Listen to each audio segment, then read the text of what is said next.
Sanctum 2 was a game developed by Coffee Stain Studios and released in May 2013. The Sanctum series was the first series to combine both FPS and tower defense elements.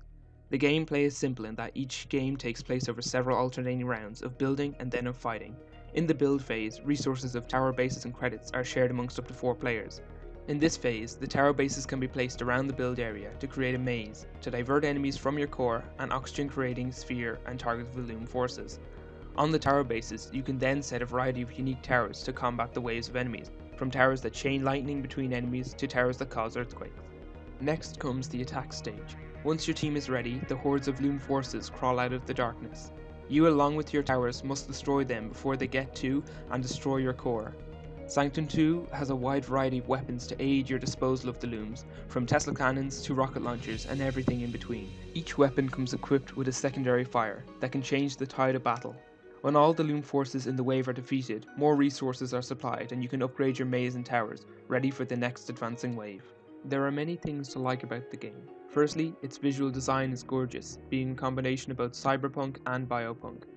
The game cleverly transitions between the two over the entire game, starting in a futuristic city and ending in the depths of an alien swamp. The gameplay of Sanctum 2 is solid, however there is much replayability as the wide variety of towers, weapons and perks allow for every game to be different, not to mention the different maze building strategies involved. The game also has an interesting hard mode system. It allows you to activate 5 different feats of strength, each with their own challenge, from no respawning to tougher enemies. Having all 5 activated at once challenges your skill in shooting, building, planning and resource management. Sanctum 2 has a wide variety of enemies that barrel down your tower blockades. Big ones, fast ones, tough ones and dangerous ones, not to mention the several boss enemies the game holds. Beefed up versions of other enemies, these bosses are a thing to fear, some even capable of destroying your maze and towers. Every level in Sanctum 2 holds some unique element that prevents the game from being samey. Take the level construction site. This level stops you from creating a maze close to the core, where towers built there can protect the core. If anything makes it through your maze, you alone must deal with it. Or the level train station. Here you can't even build a maze at all, only set up towers along a predetermined path. The waves of sprinters are a true challenge here. This method of level design really sets each level in its own pillar, and forces the player to think new strategies for each one.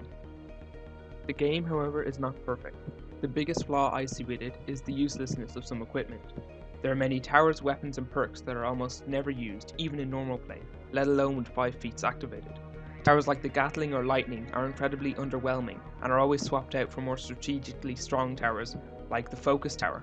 There is still much variety to be had, and it could be argued these provide an extra challenge. However, they are still useless in the long run, and honestly should have been buffed. Even a little.